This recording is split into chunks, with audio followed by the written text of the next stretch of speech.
Okay, we are recording. This is the meeting, Soundview Commission, and at 7:36 p.m., August 24th. Call the meeting to order, and first thing we need to do is I think we have all the commission members are present this evening, so we don't have to appoint any voting members. I will ask everybody other than the commission members to please mute yourselves. And if you want to make a comment, you could either raise your hand on the bottom portion there of your screen, or you can put something in on the chat. So approval of the minutes of July 27th. They did come out late this afternoon. Hopefully everybody got them. So is there a motion to approve the minutes of July 27th? I make a motion. Second. Motion made and seconded by Dave. Any comments, discussion? All in favor? Aye. Aye. Any opposed? Any abstain? All right, motion carries. Connectivity grant is the next thing we have on the agenda. We have had several meetings of the community connectivity grant program. A couple of weeks ago, there was a group of homeowners from Hartford Avenue. I think it was 6 or 7 homeowners where the sidewalks were going to go passing in front of their house. They signed petition and wanted further information, and some of them were quite disturbed regarding the sidewalk program. We made arrangements to meet with the people in the group individually, and we met a week ago Saturday, I think, with almost all of them. We asked the engineer from BCS was with us, myself, Tim Griswold, Mary Jo Nozel, and Eric Olson, who was on the committee, met with the homeowners. It was apparent that there was some misinformation out there. And once we did get a chance to meet one-on-one and discuss the sidewalk situation with the homeowners, they were at least satisfied that we've taken into consideration their concerns. There was only one homeowner that was rather upset and remained upset after the meeting. Their fence is on town property, and they're going to have to move the fence. But we are going to move the fence for them. They simply just don't want the sidewalks, period. Several of the other homeowners realized that the sidewalks were not going to impose on their property anywhere near as much as they thought they were going to impose. And one of the nice things about it was that we were able to actually show the people with water problems, with drainage problems that are currently occurring on their property, that and those drainage problems were exacerbated several years ago, I guess 20 some odd years ago, when the road was reconfigured. We're actually going to take 500 to 600 square feet of water drainage that's currently going onto their property and redirect it back to the road. So we should be helping out their water drainage problems considerably by moving like several hundred square feet per property of water that's currently going onto their property and redirecting it onto the road. So I think all in all, it was a pretty good opportunity for us to talk in person with the individuals that had some concerns, and we pretty much left it at that. We still have at least one person that is not pleased with the situation, but we're going to do whatever we can do to try to help that along. Bottom line is, if you plant the fence on town property and the town wants to do something on that property, then it's not the town's fault, basically. We also have submitted the plans for Shore Road to the DOT, and we received a word back from DOT last week. that they have no comments and no concerns on the proposal we have for Shore Road. So that's very, very positive news for us. Engineers did a good job. BCS did a great job in putting that together. So we are able to move forward with finalizing the plans for the RFP. We're putting out a bid spec in the next month or so, so we can actually put this thing out to bid. Our intention is to start construction on or about March 1 and be complete by Memorial Weekend. So that's pretty much where we stand right now. There's still a couple of final details we have to work out, and which we're working on primarily on the Hartford Avenue end. There is one concern, and that is still the cost of the project possibly coming in over budget. So as part of the proposal, This WebEx sucks. yeah. Please, can you all mute yourself, please? Thank you. Or I will do it for you, one or the other. Your sentiment is probably shared by most.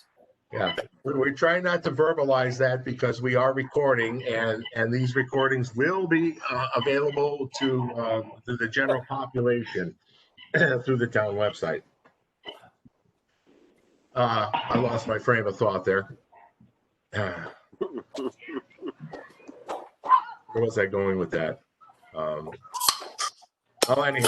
Anyhow, we're still a little concerned about the project costing, possibly not being all encompassing. So we're working on, rather than an ad alternate, a couple of different ways you could put together project costing. You could give them a base project and then ask the contractor to give you costs for additional pieces of the project, which are called ad alternates. Or you can go with a deduct, which means that the contractor gives you a price for the entire project and then gives you deductions if you need to take little pieces of that project away. So we're working with that right now. Our intention is to go with a firm fixed price rather than a unit-based price. State projects typically will go on state and federal projects will typically go on a unit-based price. In other words, it might be based on how many square feet of sidewalk gets put in, or how many cubic yards of concrete gets used, or how many linear feet of asphalt paving goes down, as opposed to this particular case where we have a pretty defined project scope. There's not a lot of possibility for questions to come into being. So we're hoping to be able to use a firm fixed price. In other words, here's the project, potential bidders. It's obvious. It's all pretty straightforward. It's linear. There's not a lot of possibilities for things to go sideways. Give us a firm fixed price for this project. Right now, we're getting an approval from the DOT to allow us to do that, and I think we all agreed in the committee that would be the most cost-effective way of doing it, and certainly the easiest way to determine whether the project's being performed properly. We are working on who would be the inspector to make sure that the specifications are being upheld during the project program, and we're looking at the BCS as possibly doing that. Our next meeting is in September, early September. It will be posted, and by that time we should have a pretty good handle on a community outreach where we'll be able to make a presentation to the community through a Zoom meeting of what the project actually entails and all the bits and pieces of it. So I would encourage you, if you have questions regarding this, you can go onto the town website and go for the community connectivity grant and look at some of the proposals and minutes of meetings. Any comments, commissioners, regarding that? Any questions? I don't know if Mary Jo is on this Zoom meeting. Is Mary Jo on the Zoom meeting? Okay. Anybody else from the Community Connectivity Grant Committee on the Zoom meeting? So if there are no questions, I'll move on to the next item. Connecticut Water, they're moving along with the water installation. They started doing laterals on same side of the street the last couple of weeks, and not quite sure when they'll be moving to the other side, but it will be after Labor Day. So looks like most of the water mains have been put in, including the extensions and Southview Avenue. So we should be seeing a close to the Connecticut Water construction by the end of the year, which was their self-imposed deadline.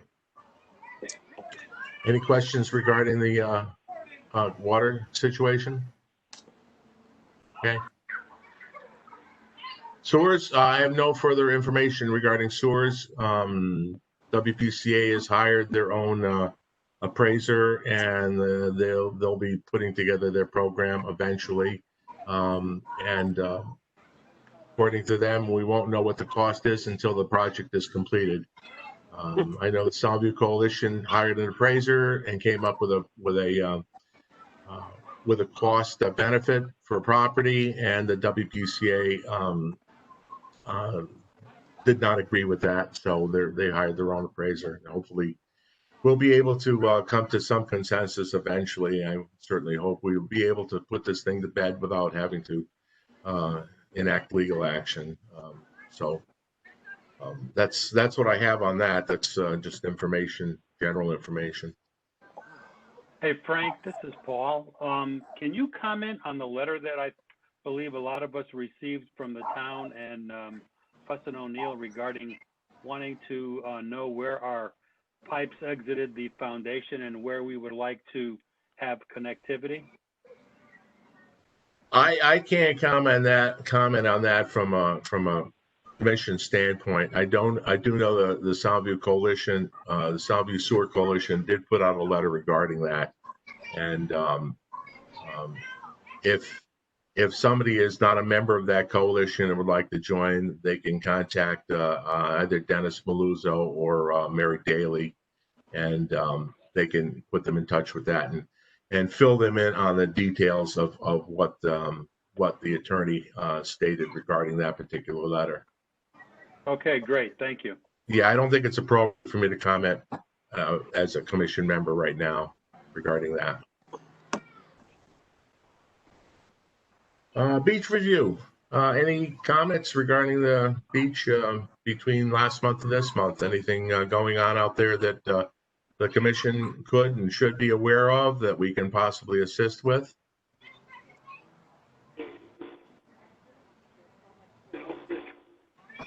Frank, things going okay down there at the pavilion?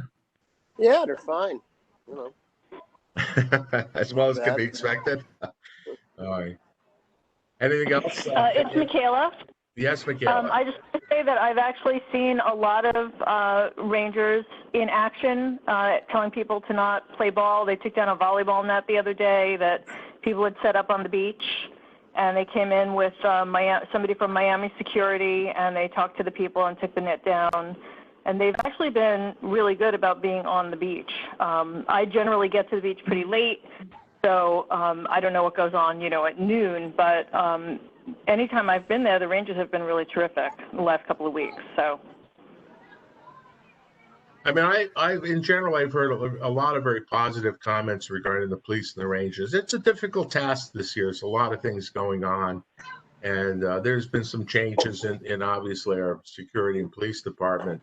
So, obviously, as we said the last meeting, there's always room for improvement, and I think everybody agrees with that. But I think in these difficult times, they are doing a pretty good job. And for the most part, I think most of the residents have been very supportive of that. No other comments regarding the beach? No, I think so. I agree with you. Okay. Great. All right. Oh, this could be a quick meeting. This is great. So,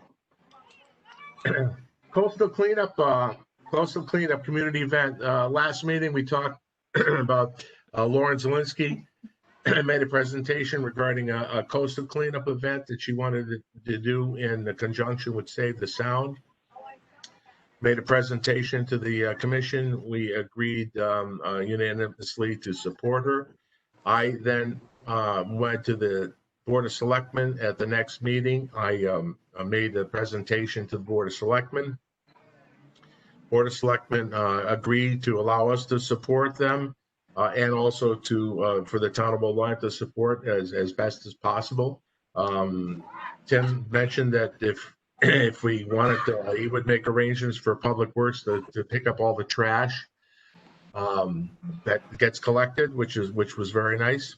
I contacted Lauren recently, and because I hadn't heard anything from her since I had mentioned to her that the Board of Selectmen gave approval for us to support it. I got some information from her last week. It was not very detailed, but apparently it's looking like it'll be September 12th from 9 a.m. to 11 a.m. And the meeting place will be the volleyball net at Old Colony Beach. Other than that, I have no other information. I'm hoping that, Hey, Frank, yeah, just tell me the time again. It was September 12th from when to when? 9 to 11 a.m. Okay, thanks.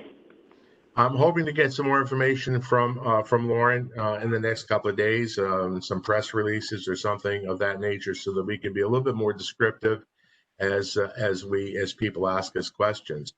For instance, where are people going to park? For instance, who's going to be in charge of what, and where does the trash go once it gets collected? There's a number of details here that I haven't been able to to gather yet, and hoping to hear that back from Lauren. Now, obviously, that event occurs before our next meeting, so as I get information, I will disseminate it through email to the commission members, and as appropriate, it'll be posted on the town website. So, anything else regarding that? Has anybody heard anything? No? Okay, I guess we're all in the same boat. Nobody's heard anything regarding that. Beach use policy. Michaela, you sent something out last meeting. Yep. Did we go any farther on that? No, you had said that you were going to talk to the town about what their current policy is, whether facilities are limited to Old Lyme taxpayers. Yeah, I didn't get a chance to do that. It's been kind of a crazy month for me, but I'll try to do that in the next month. So yeah, basically whatever they allow at White Sand Beach, we should look at. Yeah, we should be consistent across the town, across the board. Hey, Yeah. Frank, in reviewing what Michaela had sent, which was, a usage request form, I think it may prompt a bigger question amongst the Board of Selectmen, because and I don't have it in front of me, but I'd sent you a quick note after I'd taken a look at it. It's pretty broad, and I think that allowing some of the items that are suggested could be allowed would be not appropriate for Soundview, but could be appropriate for other parts of the town. So it's a very generic form. It just says, hey, where would you like to have your event? Here's 9 places in town that are available. So, and having a wedding that takes up, a couple hours out of a Saturday, I would think that people would have an issue with it if it's our public beach. So at any rate, Yeah, well, we talked about that we would definitely need to have restrictions on date, time, and manner of use. And before we start formulating those, I wanted to know what the current town policy was. Like, if you wanted to do that on White Sand Beach, what are you allowed to do and when? And do you have to be a town resident? Do you have to be a White Sands resident? What are the parameters for White Sands? Before we start formulating hours, I would like to know what is currently in place. Yeah, I guess in reading, again, it's pretty generic, high level with lots of questions that are prompted form. I would start with, if everyone reads the form, and maybe next meeting we could all have it in front of us or whatever. Whether any public event for Soundview Beach makes sense given its size and public nature. Because I just, knowing the size of the beach and the usage that it gets, I don't know that I would support allowing anything except for public access like we've got right now. You know, it's for discussion, obviously. I haven't made up my mind. But No, anyway. I think that's a really great point, and that was certainly my first inclination as well, just simply because of the size of the beach.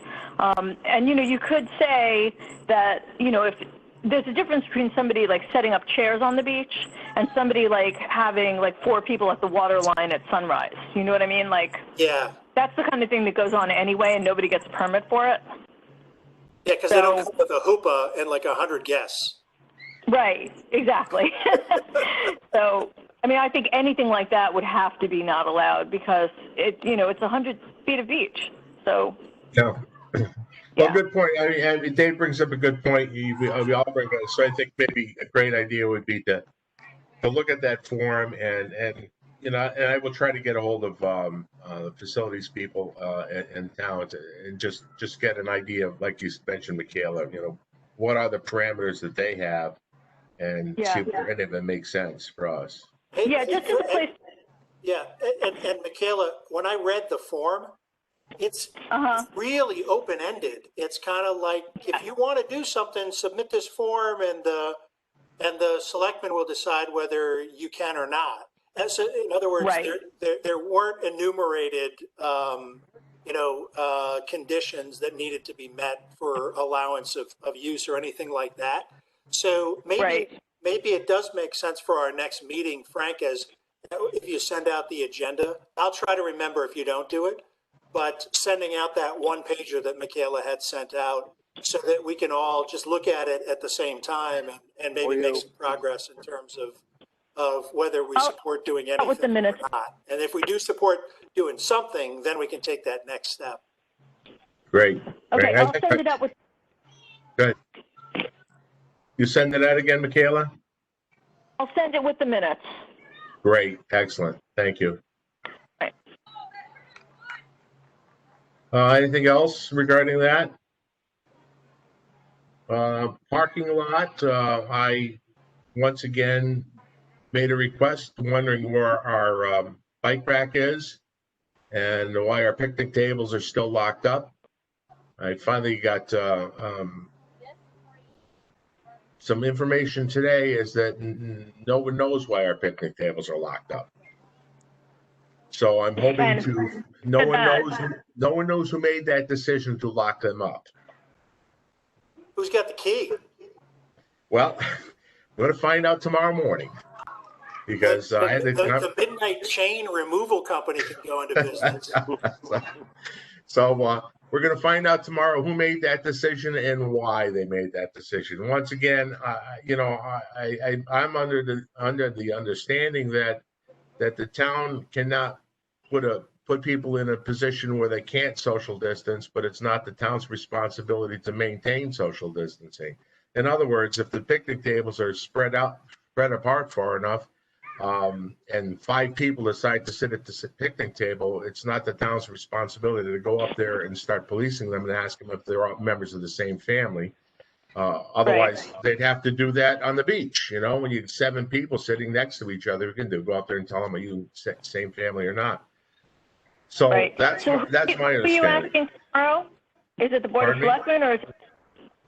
I'm going to begin on a call with Tim and Matt, resident trooper, tomorrow, and possibly the fire marshal, because as we said, picnic tables are available in Haynes Park and White Sands Beach and Town Woods. They're available at all other town locations except Soundview. As far as the bike rack is concerned, no one knows where it is. I think what we're going to end up doing is buying a new one and submitting the bill to Public Works and not out of our budget. So it's amazing that here we are in the last week and a half of August, and all of a sudden, I mean, how did this get pushed so far out? That is annoying. You know what I mean? Well, yeah, there's only so much pushing I could do along the way. So, you know, I finally sent a bunch of texts this afternoon, and I said, I need to have some answers. And I got some answers around 6:30 this evening. So, and you just heard my answers. I did mention that that if the bike rack doesn't show up, we're going to buy a new one and submit the bill to Public Works because they're the ones who took it away. And that's pretty much all we can do there. So, Dave, you remember where we bought the bike rack from, right? Oh, yeah, yeah.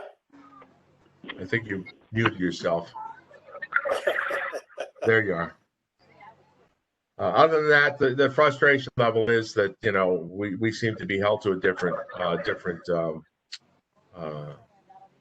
level as some of the other areas in town. So I just want to know why. If there's a valid reason, there's a valid reason. But if nobody can articulate that reason, then, you know, there's no reason that those tables should be locked up. And they should be unlocked and available for use. Granted, Sundays we have a problem, but Monday through Saturday it's not a problem. And if a group of town residents want to go down and have themselves a lemon ice and sit at a picnic table on Thursday afternoon, it really should have that availability to them. So, just my opinion. Any other comments regarding that? We talked last week about the new trash cans, and I met with Eric Olson, which was a suggestion of several of the members here. We went down and looked at the trash cans, and we talked about different types of enclosures. So one of the thought process is grouping 4 cans together and making an enclosure for 4 cans. And that way it'll give us space between the groupings so that you could actually see the beach, you'd see the sand. It doesn't look like the Berlin Wall down there. So I'm waiting to get back some information from Eric. If anybody else has any other contractor type people that might be appropriate for that, I think that we all agree that would be a very nice enhancement to the area rather than just those trash cans. I'm thinking that maybe in addition to the ones at the end of Swan Avenue, we make a small enclosure for 2 cans at the end of Hartford Avenue. Make a small enclosure for a couple of cans at the end of Swan Avenue too. Make it look a little prettier and a little nicer down there. If anybody's got any thoughts or any pictures of something they'd like to see, shoot them on over. I'll get them to Eric. And if anybody has another contractor or somebody that might be appropriate person to give us a quote, send it on over, and I'll meet with them and see if we can get this thing going for next year. We got $3,000, Frank. Pardon me? I said we got $3,000. We got 1,500 from last year and 1,500 from this year. And it's not the next item, but the following item is also carryover related, which I'll talk about as well, because I rescued the $1,500. It was headed into oblivion until I stepped in last week. So I did not save for this particular year the $20,000 that I thought had been carried over. It had actually been killed by the prior administration, unfortunately. But it gives us a year to really get our ducks in a row, and you know we can deal with it. Again, I'm skipping the agenda item, but it's okay. Yeah, we can get our ducks in a row this year, and then ask for it in March or whenever we come up to the Board of Finance. All right, so that was killed. So that's off the agenda then. Okay. No, we need to keep it on the agenda. Keep our nose to the grindstone to get a scope, etc. Yeah. Was that for the surveys? Yeah, that's for the surveys, Michaela. So I thought we had that set aside because we've been setting that aside for several years. And well, that's the problem. I didn't realize last year. I thought it had gotten rolled into carryover. It's actually been 5 years that it's been in the budget. And so the Board of Finance is looking for stuff that hasn't been used for a long time. And Right. so my mistake, I thought it had been rolled last year, and it actually got killed in the prior budget season. So it's not a problem if we, Yeah. get a scope and that sort of thing and then ask for it, if we're ready and raring to go. It's a problem if we leave it Right. hanging out there I for think 4 that was something, didn't we set aside like 5,000 a year and that was the reason that we hadn't been using it? No, it was a full 20 grand that kept getting rolled. Okay. All right. Yeah. Okay. Thanks for that. Yep. Well, we'll have to make sure that we hop on that this winter, make sure we've got our ducks in a row so we can put that back in as a budget request. I think we all agree that it's a great idea to know what's town property and what isn't. Especially now, we've noticed that when we've done the survey on Hartford Avenue, there's all sorts of stuff that's encroaching on town property, and now people are upset because the town wants to do something and there's a fence in the way, and they put the fence on property. So I think the sooner we kind of identify the encroachments, the better off we'll all be. Police security, I think we kind of talked about that in the beach review. But part of that is the golf cart program that we talked about last month, and I've asked Paul Orzell to work with me on developing that program, and he's agreed to do so. So our approach is right now we're going to reach out to the neighboring beach communities to hear what their golf cart programs are and what concerns they may have had with them, and then we'll be meeting with our resident trooper and the first selectman. I know Tim had done some previous work on a golf cart program. The last time he was in office, 8 years ago. And so he's got some work already done, and resident trooper's already done some preliminary investigation. So I think between Paul and myself, and we ought to be able to come up with a program to present to the commission, and which should be acceptable to the resident areas. So Frank? if anybody has any questions or concerns, you could shoot them over to Paul or myself. We'll incorporate them. Yes, Frank. I know on my beach, Old Colony, we have separate people can just pull up to the beach and park the golf carts. Where are we going to do that at Soundview? So one of the thoughts was that we would actually take some of the car parking places in the town lot, and we can make them smaller, so we could put more, like where you'd have a normal car park, you can maybe put three golf carts in that spot. So we can actually increase the volume of the parking lot by allowing golf carts to go into that in multiple spots. So that was one thought. But in the business community, we keep on losing parking spots. So, well, one of the thoughts, golf carts, I guess, is my point. Well, one of the thoughts, Frank, was this, and this kind of went on a variety of things, is it could enhance some of the late afternoon, evening business community things with people coming from other beach communities coming over to patronize the local businesses. How are you going to get through? Well, we had that discussion briefly with Doug Lennon last month, but there are gates between Soundview and Old Colony, and there's also gates between Miami Beach and Soundview. So these are the things that Paul and I talked about a little bit, and we're going to talk to the Miami Beach people and the Old Colony Beach people and see if there's a program that makes sense. Simple as that. You can't even get a baby carriage through there, let alone a scooter. Hey, I just want to stay in on this. I remember that those gates were put in, and the labyrinth kind of gates between us and Miami, they were put in because in the middle of the night, you had golf carts full of teenagers tearing through the beach communities.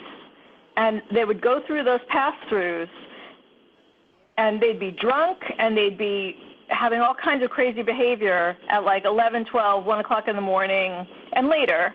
And people complained about it. And that's why those gates and the labyrinth style was put in. So, I mean, this has to be really carefully thought out because it could set us back 10, 20 years. Yeah. Those to where we labyrinth, those labyrinth gates, Michaela, on Portland Avenue were installed Yep. not because of golf carts. They were installed because of scooters, motor scooters. They were Started nowhere with near. the golf carts, and Yeah, then they there were narrowed them, and the kept coming through. It started with the golf carts. They were nowhere near large enough for golf carts to go through. I put them in. So I forgot who the Miami Beach people were at the time, but I remember going that. But I'll tell you, one on Martino, the golf cart expressway, because my cottage is right there. Let's look at what Miami and Colony, the concerns are there, and let's kind of outlay those out, and so that we can carefully look at. Right now, we're in the data collection stage, and I think we need to collect the data before we make a lot of speculation on it. So let's let Paul collect the data. Pardon me? I'm not speculating. I'm speaking from experience. Yeah. Let's collect some data. I don't see Old Colony letting golf carts through their gate. I mean, I just don't even see that in the future. So I think we're wasting our time with the golf carts. Well, interestingly enough, it's a public street too. I mean, the three streets are public. So how are you going to do that? Interestingly enough, Doug Whalen from Old Colony has been the one to request some parking places in our parking lot. And so they're interested in coming into Sound View, but as far as Sound View people going into Old Colony, he's not open to that. So well, I think not. more of a problem is the scooters, not the golf carts. The scooters come racing through here, and with probably inebriated teenagers at 1, 2 o'clock in the morning that come flying through. They'll come through Frank's lot. They'll go up pond. They'll turn around. They'll make a nonstop turn, come back over, go flying up Hartford. I mean, the scooters are the larger problem here. I don't think golf carts. Well, they are now, but what I'm saying is that we used to have a real issue, the same issue with golf carts until the gates were narrowed. I'm talking about like the early 2000s when I was staying down at my cottage, and that Martino Road pass-through was a golf cart racetrack. I don't recall golf carts being allowed or even operating on Soundview streets. To be honest with you, Mikhail, I know the scooters have been a problem, and people driving the scooters through the gated areas was the reason we actually put that little labyrinth in, so that that the scooters couldn't cruise through there. I recall the pass through next to John Boccaccio's house there on Portland Avenue, on the upper portion of Portland Avenue. That was insane. And the other one was wider, and that's where the golf carts came in from all the other beaches. And they would come in from Hawks Nest through Miami and into Soundview. Well, I don't recall golf carts being on the roads at Soundview, to be honest with you. Maybe on Portland, but not on Hartford and Swan. So they have never been allowed. It's never been legal for them to be on those roads. And I realize that. Yeah. So we need to collect some data first of all, and then once we collect some data, look at some of the pros and cons and move from that point on.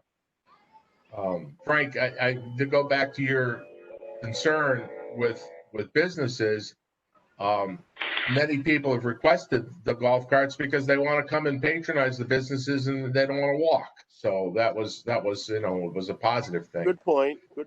So we'll be looking into that, and over the next couple of meetings, we'll have some information to be able to present to the commission, and hopefully put together a program that's as reasonable as possible.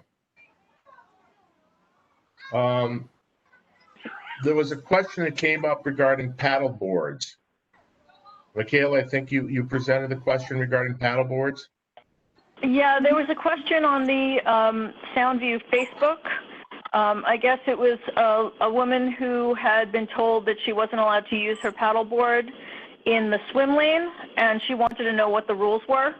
And I said that paddleboards are not allowed and kayaks are not allowed in the swim lanes.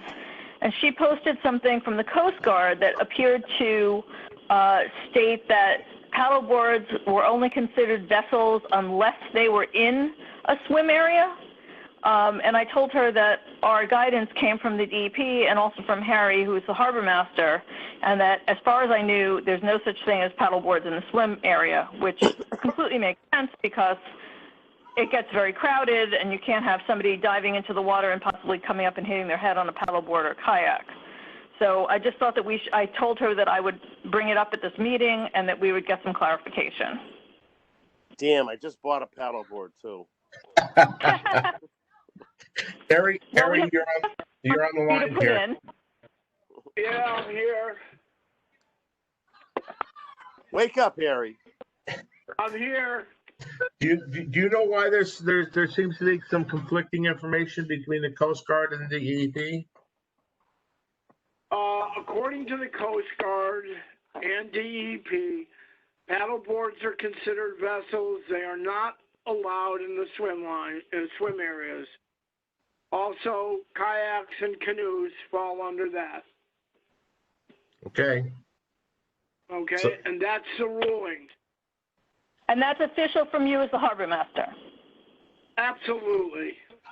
Okay, thank you. okay. Now You know we know what, how to though? respond. Really, I mean, it's not like a jet ski's in the swim area. Do we really want to push that? I mean, there's families that are on those paddle boards. Yeah, There's but so you know much what? It water gets out really there. crowded. I mean, it's one thing if there's, I think no one would even say anything if there was nobody out there. But on some of those crowded weekends, if somebody puts in a paddleboard or a kayak, I mean, I've seen some pretty big kayaks actually in the swim area. And if they just put in and go out past the swim lane, I don't think anybody would say anything. But if they're paddling around inside the swim area, that's really dangerous. Right. I agree with that, Michaela, that, you know, if you put it in, you get past the swim lines. But they could always Right. go. They always have boat lane. They could just where all the jet skis go. They could put in there and paddle out. Yeah, but I not think be we anywhere near the swim lines. The point Michaela Right. brings up is that it's, along with me, it's not a big deal if they just paddle out past the swim lines. Why do you want someone to carry you from Miami Beach all the way down to the boat lane with a paddleboard in? Well, I think, Frank, you run into you can't make this. You can't make exceptions. So it's either one way. It's yes or no. It's black or white. And I think Harry's pretty much said it. It's there, and that's the way it is. If it changes for some way, shape, or form, then it does. But right now we have a DEP ruling, and at least they have the ability to put in and get out beyond the swim lines by going through the boat lane, and at least that opportunity and that option does exist for them. So all I know That's is why they created swim lines and swim line permits, was to keep the vessels away from the shore and away from Right. the area where people swim. And there is Right. a liability issue if somebody gets struck by a paddleboard and injured in the swim area. The permit holder is responsible, which means the town for the Soundview area and Miami area is responsible legally. Okay. okay, that makes sense. Yeah. That was excellent, Harry. Thank you. But to go to the paddle boards and to see that operation on 156 doing so well, really, he's done such a great job over there. Oh, down at the Black Hall. Yeah. Yeah, Great job. That's yeah. I think it's great. I think it's great for the area too. I think it that is. super. But- Bring some good people But down. there are a lot of boat launches where you can put your kayak in. I mean, there's Smith Neck, There's Ferry Road. I mean, there's plenty of places where you can kayak from and paddleboard. So, you know, it's not, I mean, that beach is, there are a lot of places to kayak and paddleboard. There are not a lot of places for the public to swim. Well, I think safety is important here, and you know, so we have at least an answer right now. All right. Any other business, commissioners? Any other business that the commissioners would like to bring up at this point? All right. Hearing none, I'll open it up for public comment. Any public, please identify yourself. Frank, Dennis Maluzzo. Dennis, yes, sir. Going along the idea of allowing carts on public streets, we have a real big problem over in Hawks Nest on the 4 public streets in Hawks Nest where the parents are allowing kids as young as 8 and 9 years old to operate these vehicles. The way the law is written, they're considered a recreational vehicle just like snowmobiles. And snowmobiles are not allowed on city streets. You can cross the street, but that vehicle has to be operated by a licensed driver, has to have insurance, and has to be registered with the state of Connecticut as a motor vehicle. We have a gentleman in Soundview who's been asking for this for the 30 years that I know of. And what I'm afraid of, because I see it often, people go from Miami Beach, they get on 156, and they go to Hawks Nest or to White Sands on a cart. That's crazy, absolutely crazy. It's also against the law. If you're gonna do this, Matt and the town has to understand that, you know, by allowing this, they're going to be seeing more accidents and things like that.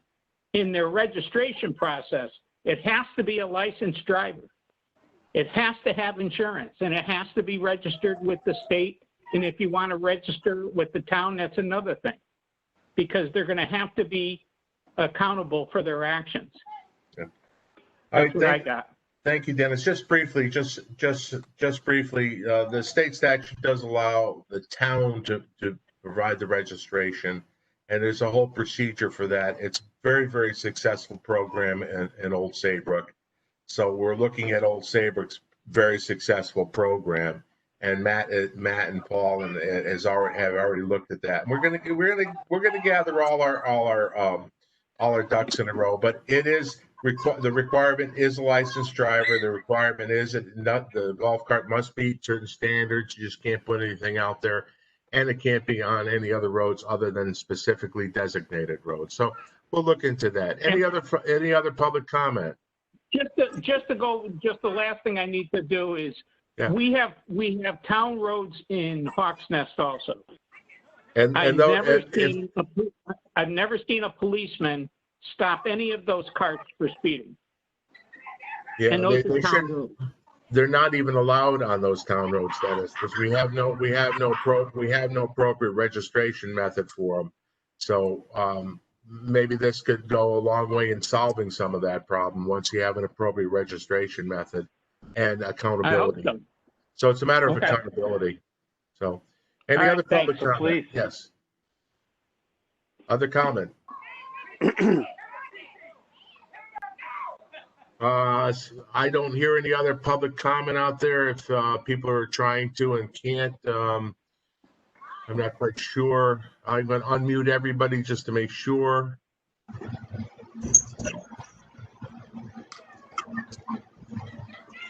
Okay. I've unmuted everybody. So if there is a public comment out there, please state your name. Okay, Paula Malillo, Portland Avenue. Yes. I just want to confirm what Michaela said, because golf carts were coming through from Miami Beach, on Martino Road years ago. And also, I do not want the pathway near Paccio's old house opened up because we had a horrible problem with motor scooters coming, in 1, 2 o'clock in the morning. So that's why the fencing was put up there. I did not have that up there. Golf carts, if my Miami people want to come in, open up their gate by the parking lot and come through Pond Road to Soundview Beach. That could be an option for them. That's what they want. The other thing Okay. is, one other thing, I was a little concerned about a negative comment that someone made, a resident, I don't know where she lived in Soundview, about people on the beach and people in front of the property owners at Miami Beach. And she was sort of saying that maybe people in those cottages have a concern about the public on their property, but the public has been off their property and has been on the beach. And I've been to the beach many, many, many days this year, not always on Sunday morning, Sunday early afternoon. But I've seen nice families coming in. I've seen leaving, and so I was, hoping the beach was respected more than the past. So just concerned that she made that negative comment that I haven't seen a lot of that, and I don't know what happened or if anything happened. All right, thank you, Paula. Any other comment? All right, hearing none, I'd like to ask for a motion to adjourn. So moved. David, second. Mayor, a second. Fran, I think that you raised your hand for a second. I think she's sleeping. All in favor of adjournment? Aye. All right, thank you very much, everybody. We'll gather some data, have it for the next meeting, be able to move forward. Thanks, Frank. Good night. Thank you very much, everyone. Thanks, Frank. Who seconded the motion? Joanne. Joanne. Like always. All right. Thank you. Bye now.